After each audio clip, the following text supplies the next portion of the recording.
पाकिस्तान तहरीक इंसाफ के वर्कर को प्रेशराइज़ किया जा रहा है, लेकिन इंशाअल्लाह ताला पाकिस्तान तहरीक इंसाफ का वर्कर इमरान ख़ान के साथ खड़ा है, पाकिस्तान के साथ खड़ा है और आज़ादी ले के रहेगा। आपको मेरे से बहुत बेहतर पता है, जो इम्पोर्टेड हुकूमत और उसको यहाँ पे लाने वाले वो इस सारे अमल के पीछे खड़े हुए हैं। इस तरह बेगुनाह लोगों का, इस तरह के मासूम लोगों का कत्ल कराया जा रहा है। अस्सलाम वालेकुम नाज़रीन, मैं अम्मार हैदर ज़मान पार्क के अंदर मौजूद हैं। अली बिलाल की कुरान खानी का आज यहाँ पर बहुत बड़ा इनेकाद किया गया है, जिसमें बड़ी बड़ी पार्टीज़ और बड़े बड़े लीडरान यहाँ पर आज उसमें शमूलियत करेंगे और दुआए खैर भी की जाएगी। खैर शहीद जो होता है वो तो वैसे ही उसका दर्जा बहुत बुलंद है, बहुत कम लोगों को शहादत नसीब होती है। अस्सलाम वालेकुम सर। वालेकुम अस्सलाम। क्या जो हालात बनाए गए हैं, अली बिलाल के वाले साहब का भी आज बयान वापस ले लिया गया, ये कौन लोग हैं जो इतना दबाव डालते हैं और सिस्टम को अपने कंट्रोल में कर लेते हैं? बिस्मिल्लाहिर्रहमानिर्रहीम। हम जी यहाँ पे मेजर ताहिर सादिक साहब मैंने अटक से उनकी क़यादत में हमने यहाँ पे कैंप लगाया हुआ है इमरान ख़ान की प्रोटेक्शन के लिए, क्योंकि इमरान ख़ान ना सिर्फ पाकिस्तान तहरीक इंसाफ की बल्कि अल्हम्दुलिल्लाह पूरी उम्मत मुस्लिमा की रेड लाइन बन चुका है इस वक्त। तो इसी सिलसिले में हमारा एक वर्कर भाई यहाँ पे शहीद हुआ है, उसके लिए हमने अभी कुरान ख़ानी भी की है अपने कैंप में, उसकी दुआ मग़फ़रत भी कराई है। शहीद है, शहीद का तो एक पाँव रूह कब्ज़ होने से पहले जन्नत में होता है, लेकिन फिर भी हमने उसके लिए दुआ मग़फ़रत कराई है।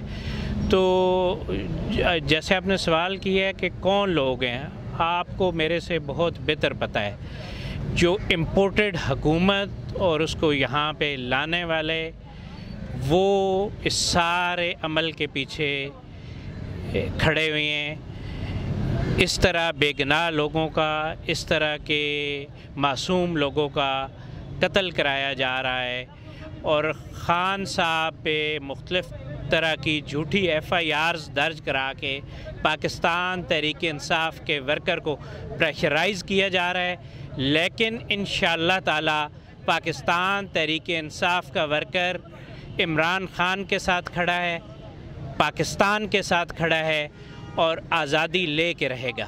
सर ये कैसा लग रहा है कि कब तक यही सिस्टम चलता रहेगा, ऐसे ही लोग मार दिए जाएंगे? FIRs भी आप अपनी मर्ज़ी की नहीं दे सकते, जबकि खान साहब पे भी हमला हुआ, वो नहीं अपनी मर्ज़ी के FIR दे सके।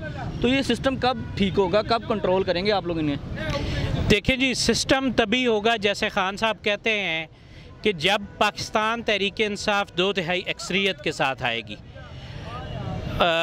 असम्बलियों में अमेंडमेंट की ज़रूरत है कानून में। जब तक कानून में तब्दीली नहीं होगी, इस तरह के मज़ालिम और उनको प्रोटेक्शन करने वाले पाकिस्तान में पनपते रहेंगे। लेकिन वक्त करीब है, इंशाअल्लाह ताला 30 अप्रैल को अगर इलेक्शन होता है 2 सूबों में, मई में पाकिस्तान तहरीक इंसाफ 2/3 अक्सरियत के साथ आएगी और जनरल इलेक्शन अगर होता है तो इंशाअल्लाह ताला 2/3 अक्सरियत के साथ आएगी। ख़ान साहब ने इसके बाद स्टार्ट ही तब लेना है जब पाकिस्तान के आइन में बेहतरीन तरामीम करेंगे जो आम आदमी की फ़लाह के लिए होंगी, जिसमें कानून की हुक्मरानी होगी। और जैसे आपने कहा कि झूठी FIRs, देखें ना, अब जो FIR ख़ान साहब पे दी गई है और हमारे जो सो कॉल्ड निगरान चीफ मिनिस्टर हैं, उन्होंने कहा है कार एक्सीडेंट, रोड एक्सीडेंट की वजह से डेथ हुई है, शहादत हुई है। तो ख़ान साहब, क्या अगर उनकी बात को 2 मिनट के लिए सही मान लिया जाए तो क्या ख़ान साहब वो गाड़ी चला रहे थे जिसके साथ एक्सीडेंट हुआ है? ख़ान साहब पे FIR क्यों?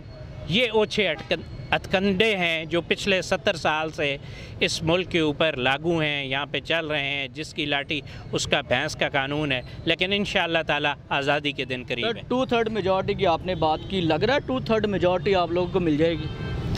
आपको नहीं लग रहा? आप यहाँ पे सर्वे कर रहे हैं, देखें हज़ारों लोग पाकिस्तान तहरीक इंसाफ के कायद इमरान ख़ान की प्रोटेक्शन के लिए यहाँ पे जमा है। भूखे प्यासे पूरे पाकिस्तान से लोग आए हुए हैं यहाँ पे, उन्हें किसी चीज़ की परवाह नहीं है। तो आपको नहीं लगता ऐसा कोई लीडर पाकिस्तान में गुजरा है? आपको नहीं लगता कि सिस्टम कौन कंट्रोल करता है? जी बिल्कुल पता है, बात मैं आपको पहले बता चुका हूँ। इंशाअल्लाह ताला सिस्टम में तब्दीली आनी है। खान साहब यही आइन में जब तब्दीली आएगी तो फिर कंट्रोल उसी का होगा जिसको अवाम मुंतखब करेगी। सर नहीं, मेरा जो सवाल था, मैं ये कह रहा हूँ कि अगर देखिए आपको वोट डलेगा, 61% गैलप का भी आपके पास सर्वे आ चुका है, लेकिन आपको पता है कि कुछ लोग चीज़ों को कंट्रोल करते हैं, अपनी मुट्ठी में रखते हैं, जब उनका दिल चाहता है मुट्ठी खोल देते हैं, मुल्क को हिला देते हैं। इस लिहाज से आप लोगों को लगता है कि वोट को इस दफ़ा इज्जत दी जाएगी? मुट्ठी खोलने वालों की जिनकी आप बात कर रहे हैं ना, इंशाअल्लाह ताला पहले उनको कंट्रोल किया जाएगा इंशाअल्लाह।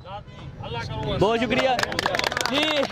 जिनकी मुट्ठी में मुल्क है, कह रहे हैं कि सबसे पहले उस मुट्ठी को खिलवाया जाएगा और कंट्रोल किया जाएगा। और ये ठीक है कि पॉलिटिकल स्टेबिलिटी जब तक नहीं आएगी, कोई निज़ाम नहीं चल पाता और कोई सिस्टम नहीं चल पाता। देखते हैं, लेट्स सी ये लोग मुट्ठी खुलवा पाएंगे, क्योंकि अभी तक ये अपनी मर्ज़ी के FIRs नहीं दर्ज करवा पाए।